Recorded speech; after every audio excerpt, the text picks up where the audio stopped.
We realized if we can donate some of our money to organizations like Fair Vote to improve how our government runs their elections, to improve the leadership that we can get, even if we can nudge the direction of our local governments even 1% in the right direction, that can lead to millions or even tens of millions or hundreds of millions of better impact for the people who need it the most in our communities. It took us a while before we really zoned in on how important structural reform is. So I'm a member of Lupine Trust, which is a philanthropic organization. And my fellow trustees and I, our main purpose is to support poverty relief efforts in the DC metro area. So we're talking 6 million plus people. It's a huge area. There's a lot of need. And we realized in our early years that there's so many organizations that need money. And while we donated thousands of dollars and we're very proud of that money we're able to give, sometimes it feels like it's a drop in the bucket. On the other hand, you have the local DC government, which has $20 billion, give or take, in annual budgets.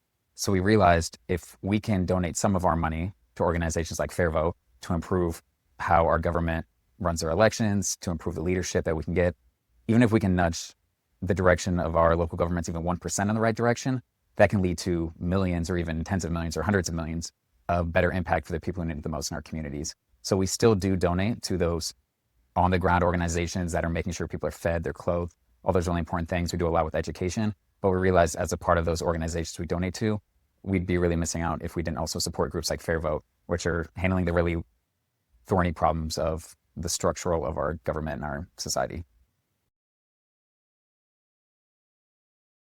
It took us a little while to find out about ranked choice voting because we were kind of coming at it from the other end. Myself and my fellow trustees thinking about how to relieve poverty.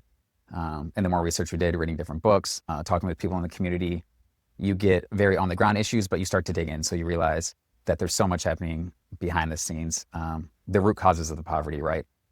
And so many things are not being addressed at the governmental level. So then you ask, okay, well, why isn't political leadership responding to these needs? You go to community organization meetings and people are expressing these concerns. And politicians, I think they're all well-meaning and nice people, and they give very genuine responses. And I think they do want to help, but that was never translating into the actual on-the-ground improvements that we were hoping to see. So we kind of realized it's a bit of an incentive problem. So then you ask, okay, how do these people get in the office? You look at the elections and you look at our current elections and say, well, why aren't these working? Why aren't these giving the politicians the right incentives to really help these people? Why have so many of these voters, especially those who are most in need, checked out of the process? Because time and time again, the only time they see their politician is 2 weeks before the election, ask for their vote, and then they can't get a hold of them for the next 2 years, 4 years, however long. So from there, we kind of looked into, what better options are there if we're looking at structural reform of our elections. And from there, we learned about Fair Vote and ranked choice voting, and we got really excited and thought, this could be the answer. This could be the way that we can get politicians to actually show up and genuinely care about the needs of all their constituents, especially those who are living the roughest lives, who really need the most help. So we've been very fortunate at Lupine Trust, since we are located here in the DC metro area, to be so close to Fair Vote. So we've been able to see on the ground firsthand all the great work that Fair Vote's doing, which we might not have had the benefit if we were in another state, because we're so close. I mean, we're basically neighbors here, which is super fun. To be able to meet some of the people behind Fair Vote, it's not just a website we saw, like to get to know people on a one-to-one basis, face-to-face, see all the work that's happening. I got involved in the ballot initiative to bring ranked choice voting as a volunteer here locally in DC, and to see all the ways that Fair Vote was able to help us as trusted friends, as trusted advisors.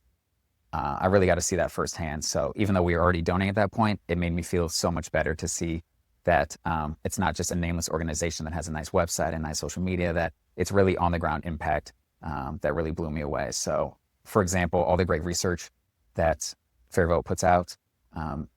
We have a lot of communication and political experience in DC because that is, it's a company town. That is what a lot of people do here. A lot of volunteers had experience there. But to really hone in specifically on ranked choice voting and the communication around it, and some of the messaging coming from the opposition, we'll call it misinformation, to be able to counter all that, it's so helpful to have that expertise specifically around ranked choice voting that we could rely on, whether it was, like I said, counteracting some of the opposition messaging, getting ready for debates, doing all that prep, whatever it may be. It was just a huge help to have Fair Vote. And that really made me feel even better about supporting and continuing through it. This year, we were very excited that the Impact Fund rolled out. This was our first year donating to that. Like I mentioned, all that previous experience about seeing how much of an impact Fair Vote can make and the difference between winning and losing these local elections. We're very lucky that our ballot initiative passed overwhelmingly. But a lot of places, it's very tough and you need that expertise, that experience. Local volunteers, they might have the passion, but you need those trusted advisors that you can rely on. And that's why I felt great donating to Fair Vote, because I've seen it and I know how well it's helped here in DC, and I know it can help in other places as well. So my experience working on the ballot initiative here in DC, it's a very long process, right? We had people working locally to get a bill before our local council once a year for, I think, the past 20 years at this point, maybe it's more like 15 years, to bring ranked choice voting. But unfortunately, that wasn't enough to get across the finish line. So instead, we decided the approach to take was a ballot initiative. So let's take it to the voters. Let's see what they actually think. And so it can be a long process. You have to get the ballot initiative approved as proper matter. You have to then collect a lot of signatures from all 8 wards in DC. So you have to really go from west to east, north to south, talking to a ton of people, which I thought was such a cool experience personally, to be able to get to all different parts of DC that I wouldn't in my day-to-day life, talk to all kinds of people and hear about their thoughts on ranked choice voting and talk to them about why it could do so many great things for DC. But it becomes a very long process. You're asking a lot of your volunteers. If you have paid staff, you're asking a lot of them. Then you finally get to election day, you win. It's very exciting. It's so much fun. And the day after, it can come with a sense of, tiredness, exhaustion. You're kind of down from that big high because you've already been putting in months and months of efforts, for some people years. And then you're not really done yet. You need that follow-up to actually get it implemented. Had to talk to the council about getting it funded. We have to do voter education. So there's still a lot of work. And just because you won the vote doesn't mean the opposition is necessarily done trying to find ways to undermine the progress you've made. So that's why I was really attracted to Fair Vote's build, win, sustain model, because they're really with you through all 3 of those phases. And as a big reminder that there is that 3rd phase, like even though there's so much work in the build and win stages, that's only 2/3 of the process. You really have to stick with sustain because the job's not done. Yeah, I'm very excited for election reform looking ahead to 2026. And I say that knowing, things are very turbulent right now, and it's easy to get sad, to be, despairing about the current state of everything. But I've seen it locally in DC, how great things have worked. And I'm very excited for our first election next year. We'll have the summer primaries to be able to use ranked choice voting. I love getting out and talking to my neighbors about ranked choice voting and what it is, especially now that I can say, hey, your next election, 2026, you're going to be using it. So that's got me very excited. I can't wait. I'm sure it'll be probably a bit of an emotional moment stepping into that voting booth at that first time and actually seeing a ranked choice ballot. That'll be a cool moment for sure.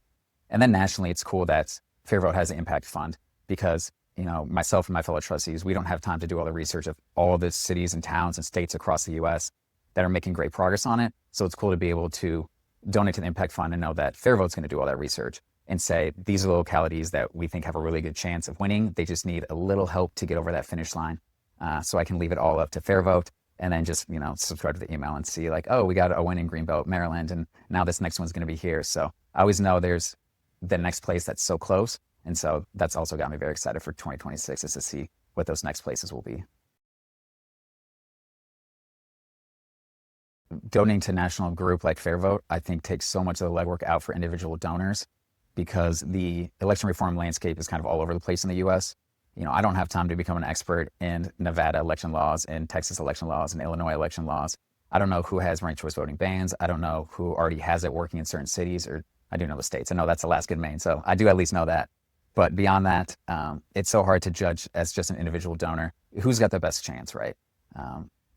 Obviously, I'm biased to my local orgs, and I want to work with them, the people who are doing the work on the ground, but I also want to support. I know there's local groups all over the country, and some are so close, they just need that little push. So I know I can donate to Fair Vote, let all the very smart people there who've done the research, who've been in contact with these groups, and say, these are our best 5, these are our best 10, best 15, and know that that money is going to go to them who need it the most, who have the best chance of success, and I don't have to do all that research. If someone was just starting their journey with election reform, I would say you've come to a conclusion that a lot of us have, is that while there are a lot of issues facing us as a country, all over the country, is that we've seen this as really a root cause of so many of those issues. Like, it can feel overwhelming to think about whatever your most important issues are and to think, how could we solve all these? There's so many problems right now, and certainly not just in your city or state, the country, the world as a whole.